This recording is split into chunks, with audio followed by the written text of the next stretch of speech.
The Mid-American Conference basketball tournament is complete from here at Rocket Arena in Cleveland, Ohio. After 14 long games, Lucas, we are done in Cleveland. I mean, what a tournament it was. It feels like it's been 14 games, but it also hasn't at the same time. It was incredible from the start to finish, from Wednesday games to Saturday games to both championship games, which we're about to talk about. It was everything and more. And this is my third year covering it. This was by far the best in terms of just games. This was an incredible 4 days. Yeah, fourth year for me covering this one, and overall for our organization. It's the fifth year that we've covered every single one of these games, broadcasting them and covering them in other ways. 70 straight MAC tournament games covered here at Rocket Arena. It's an incredible achievement by the organization, something that was started by Steve Iwanek and Brandon Lowe. We've had the honor of continuing that tradition, and it's just been a fun experience. It's been a great experience. It's been something that you shouldn't take for granted, and I think we've definitely, now both of us being seniors, we definitely realize how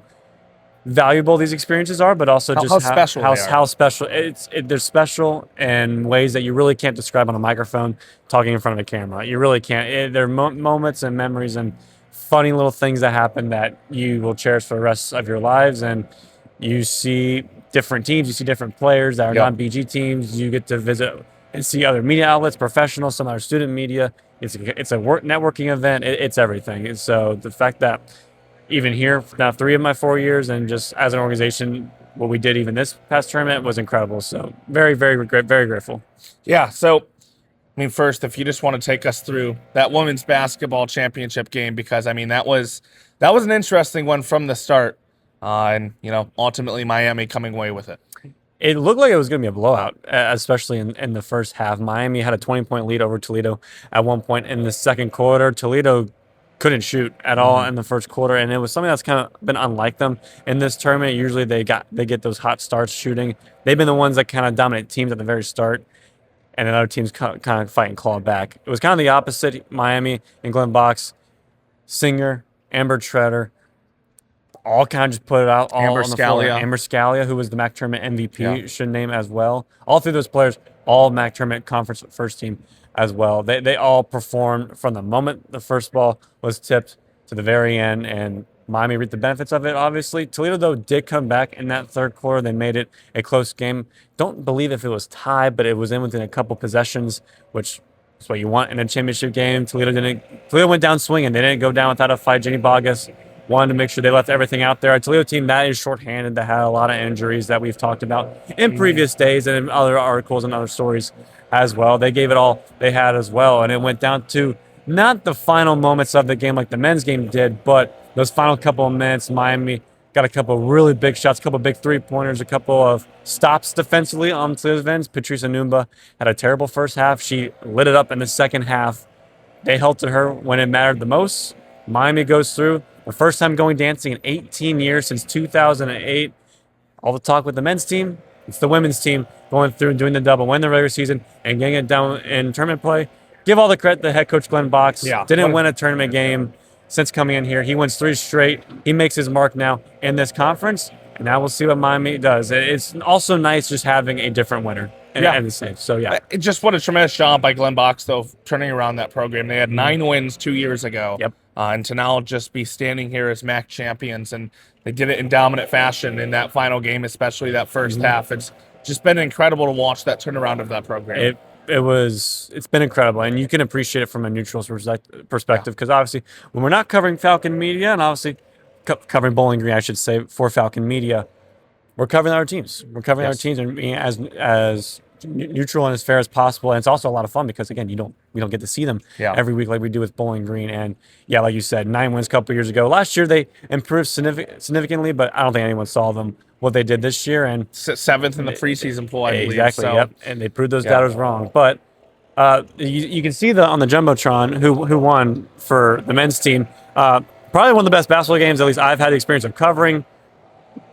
I don't really know what else really to say. That is everything you would want and more from a conference championship game. And Akron Toledo, for the men's side, absolutely delivered. And I mean, it's hard to be surprised, the logo that you see right there behind us. It's Akron. This is Akron's conference. As long as John Gross is here, it just feels like this is going to be Akron's conference. For some reason, they just don't lose in big games. They don't lose in big moments. It's something to do with John Gross, the way that he coaches that team, the players on that team. Called it a machine yesterday, and I think that still stands. They're down by 12 at halftime. Toledo was playing one of the best basketball I've seen them play this season. My gosh. By far. They were doing everything right. They shot the lights out of the building. Doesn't matter. It just doesn't matter. Akron dominates the second half like they've done so many times this year, like they've done so many times over the past few years. The third straight MAC tournament championship. Think about that. 3 straight. Never been done. Yeah, since the tournament's been conceived in 1980, that has not been done by any team on the men's side. So just an incredible testament to the program that John Gross has built.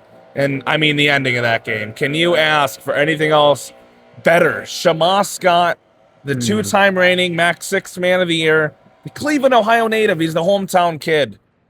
Yep. Akron was going to hold for one of the final shots. He goes into a pull-up three-pointer from way downtown, drains it, nothing but net. 6 seconds left. Toledo does not use a timeout. They have one remaining. Leroy Blayden Jr. slips to the ground. Austin Parks has to pick up the ball, heave it at the buzzer. The big man can't get it to go. Off back iron made it close.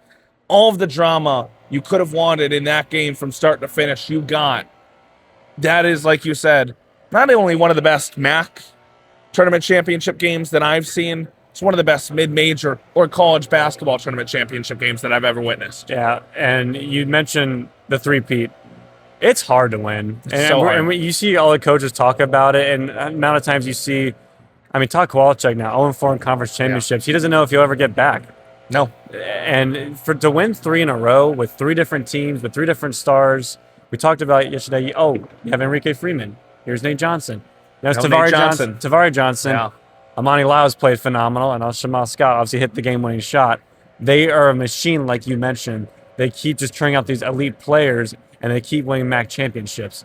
Never being done before is something that it will follow this program and follow John Gross forever. And he is the best mid-major coach. Yes, I don't want to hear an argument. He is the best that there is to offer. He's done it at Ohio. He went to Illinois.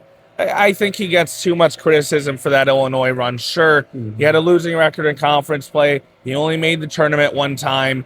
He was 20 games above 500 overall. It was his first shot at a Power 5 then, now Power 4 school, at a school that's not really a powerhouse in the Big Ten. Comes back to Akron as a coach really looking to prove himself. Rebuilds an Akron program that's in the dumps, and, I mean, they're just a world beater now. They are, and there's not really much else you can say, and especially if you go to the 3 championship games. Kent State, a Rollins foul, not looking at the score. They pull that one out. Miami, bad play down the stretch. Akron pulls it out again. Down by 12 at halftime in that one as well. Down by, again, 12 at halftime here at Toledo. Scott, game-winning pull-up 3 from the left wing. They just find a way to win. They don't miss in clutch. They just don't. They don't mess up. The moments you need to win, they do it. Yeah. So that's going to lead us to our Falcon Four takeaways. I'll start with my 2. First of all, it's got to be the crowd here. You don't see any of them now. This place is all but cleared out. We got some, they're blowing all of the confetti away. And, you know, cleaning up this place is... I was hoping to get some before. Hopefully we don't get the lights turned off on us. I am a little concerned of that. We hopefully don't have the scoreboard I wanted down. to get some confetti, but I'm not going to be able to do that. You can still go down to the court. You got an opportunity. We got work to do. Yeah. But the crowd here, man. I mean, just phenomenal all week long from start to finish, especially the MAC men's semifinal and championship games. There was 10,000 here yesterday. Haven't seen the attendance number come through, but it looked more filled up today.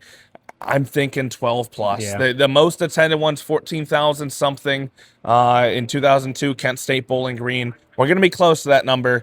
The turnout was amazing. The fans were loud. They were proud. They were energetic. They were into it, into every part of it, into the in-game promotions, into the fun stuff they put on the scoreboard, into every part of the game from start to finish. Electric. That's the perfect word to describe it. That's what it was all week long. Yeah, it was absolutely electric. You can't ask for a better crowd. And obviously, being 40 minutes from Cleveland, you're going to get more fans in a Buffalo or NIU or UMass to make it to the game. But these fans are passionate, man. They are passionate basketball fans now. I've, again, 3 straight years seeing them in the championship game. It feels like they're getting more and more passionate, and they're getting better and better. If anything tells you don't know if we can see it, but down there, right below the basket, there's a section where there was a group of Akron fans that were wearing bald caps, and they were dressed up like John Gross, and they were there every Akron game, as passionate as you can get.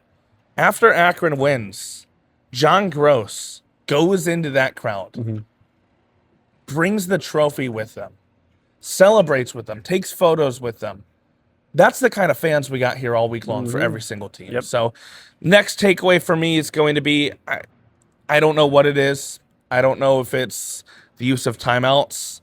I don't know if it's bad luck. Toledo, they just can't win the big game. Nope. Especially under head coach Todd Kowalczyk, who stormed out of his post-game press conference after being asked if the season was a failure for not winning the big one, which he's failed to do 4 times now. It's an interesting dilemma. He had a chance to kind of change the narrative a little bit today as the guy that can't win in March, the guy that can't win big games. He's won 5 MAC regular season championships. He won 4 straight outright. He's never won this tournament. He's never been to the NCAA tournament with Toledo. He's been here almost 2 decades at this point. He just has not found a way to win the big one. He had 6 seconds left at the end of this game, didn't take a timeout. Toledo, we talked about it, just unfortunate the way it ended for them. Didn't use a timeout on a 15-0 run earlier in the game. There's just something that Todd Kowalczyk can't figure out how to outcoach his way to a championship here in Cleveland. No, we can't. I was listening to you. I was looking at the confetti a little bit. I was trying to see if I can steal a piece. We'll have to let you know if you get at it. You're not wrong. You're not wrong. Toledo, for some reason, they've been snake bitten in the conference championship games. They've just been one step, one play, just a little bit short. And Kowalczyk, he even talked about in his press conference. He goes, "That's a Todd Kowalczyk story." He goes, he knows this is my story of I've been in these big moments. I just haven't gotten done yet. I just haven't crossed the line with Toledo. Hey, it hasn't just done that yet. Yeah, and it's a little ironic looking at the program. This tournament was created in 1980. Toledo won it. They won it against their rivals Bowling Green. They haven't won one since. It's a 46-year drought that continues on. It's just unfortunate because they are one of the best programs in the MAC, and they have been here so many times, and they just fall that bit short every single time. And you don't know the full answer for it. It's a little different each year, and they can't really get their pulse on it. And then you run into teams like Akron, and it just makes it that much harder. But, we talked about yesterday, they had a different feel this year. Felt like they were playing with house money. Felt like they were out for something, and they still just couldn't get it done. It makes you wonder, what will it take for Toledo to finally get it done here? And can Todd Kowalczyk do it? That question is, as gray and as murky as we've had it recently. Yeah, and for me, for my takeaways, the one with the women's, especially the women's side, there's a lot of new stars in this conference, and a lot that were unnamed, a lot that were kind of just unknown, and then they made their mark in the tournament here, which had that's a lot of red right there. Bree Sellenbein comes to mind with Ball State, obviously MAC Player of the Year. She had another fantastic tournament, all tournament team from Ball State, obviously, that went out in the semifinals. Patricia Numa, we talked about her ad nauseum on yesterday. Obviously, one and done. She's out of eligibility now with Toledo, but she was a star in every which way this season for them, which has been great. Even the champions of Miami, Tamar Singer wasn't exactly a known name. She was known, but they didn't know how good she was. I voted for her for MVP. I thought she was that important to Miami in terms of ball handling. She may be the best all-around player in this conference. She very well could be. And Scalia also transferred from St. Thomas for Miami. Fantastic. MVP of the tournament, actually, Scalia. And she was very much well deserving of it as well. A lot of great players. Bailey Tabling was also someone that didn't have an efficient year for Ohio last year. She shot the lights out in the first game of the tournament with 33 points. And that's someone that now you're going to keep your eye on going into next year as well. And I think for that is a massive takeaway. My last one, honestly, this takeaway is just the quality of basketball that we saw, not just from the women's side especially, just the men's side. There's been a lot of talk around just the media and just narratives about the MAC, and a lot of this stem with Miami men's team going undefeated. And will they get in at Outliers bid? Will they not? The MAC's been a big spotlight this year, just in terms of how do people really rate this conference? Not just the men's side, the women's side as well. Anybody who watched these games, this tournament, covered this tournament, That's high-level basketball. Yeah. I mean, these were really, really good games. They all came down, outside of a couple, came down to literally one final possession or a couple final possessions. That has not been the case in previous years. The quality of basketball in the MAC is good. It is really good. It is entertaining. Yeah. You see upsets. You have teams like Akron and Miami and even Toledo and Kent that have been around for a while that are kind of the mainstays at the top of the program. You've had new emerging teams. You have new players. You have transfers. And obviously it's a mid-major conference that's going to get hit with transfers and you're going to have to play new faces. But the quality's there for both sides. And I think, again, gives the MAC some respect. You got to give this conference some respect. If this year they do not get 2 bids on the men's side, I don't know when they're going to again. I this think is the year that has to happen. Yeah. You got to give this conference some respect, both men's and women's. The quality of basketball, this tournament was the best I've seen in my 4 years, 3 obviously covering it. Phenomenal. I'm very happy about it, and I'm very happy for the future of the conference as well. I think it's a travesty that this conference, especially in the men's side, has not received 2 bids since 1999. You can't tell me that there's been every season since 1999 there has not been a season there where the MAC had 2 teams good enough to make the tournament. You had a case last year. You're telling me Miami wasn't good enough to go and compete in the tournament last year? You're a little delusional if you think that they couldn't go compete, in my opinion. 68-team field, too. Yeah. So, we'll see where it goes from here. If there is expansion, it'd be 72, 76 teams, one of those two. There's no guarantee that helps the MAC. And I think, this is the year they need to get to. If they don't get to, I hope that all of the other mid-major conferences also stand up with the MAC and, making sure that something, goes right. Because, sure, you can look at the strength of schedule with Miami. You go 31-0. It's not another team in the country that did it. It's hard to do it. You deserve it again. Well, I know you and I both think the same way. This has been an incredible 4 days. It's gone by pretty fast. We've seen tons of games, seen upsets. We've seen, obviously, championships. We've seen player performances that we didn't expect. We've seen incredible crowds. And obviously, you've been seeing all week long on BG_FMS Sun on Twitter X, on BGFalconMedia.com. Most content we've done here covering the team for the 5th edition of the MAC tournament. Obviously, we knew with the story coming out with Noah Seeley on Falcon Media Sports Network, there would be more eyes this year.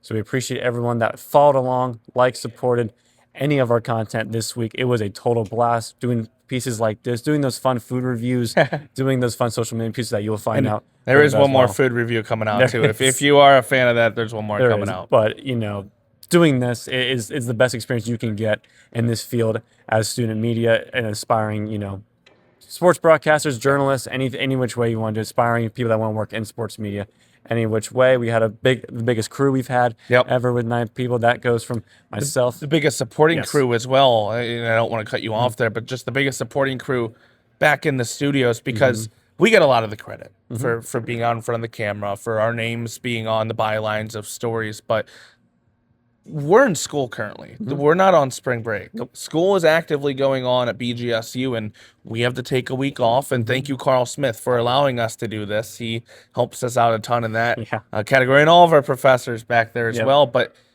there's students for us in our organization that do not have school off, that are taking time out of their day to make sure that we're able to get on broadcast, that we're able to do all of this. So there's a ton of names back there, but a huge shout out, and they know who they are, to all of their help that they've done. They do. So don't have anything else to say. I'll wrap it up. If you have anything else, last final word. I know for me, 4th year covering this, it's the opportunity of a lifetime to be able to come out here and cover this the way that we do, and it's been a blast, and it's been fun with everyone that I've done it with. Again, thank you to Carl Smith, and thank you to everyone that helps us. And, we are going to be back here next year. We won't be here, but you can put the house on it. The Falcon Media Sports Network will broadcast and have coverage of every single game next year at the MAC tournament. They will. They absolutely will. So, for myself, for Tyler Kavalecz, for Adam Duffin, Trey Kennedy, Foster Rossi, Artie Brego, Henry Costco, Kurt Leidy, and Emma Waniak, and everyone else behind the scenes that helped out with the MAC tournament coverage. This entire week, we say so long from Cleveland at Rocket Arena, which has been a fantastic week right here on BGFalconMedia.com.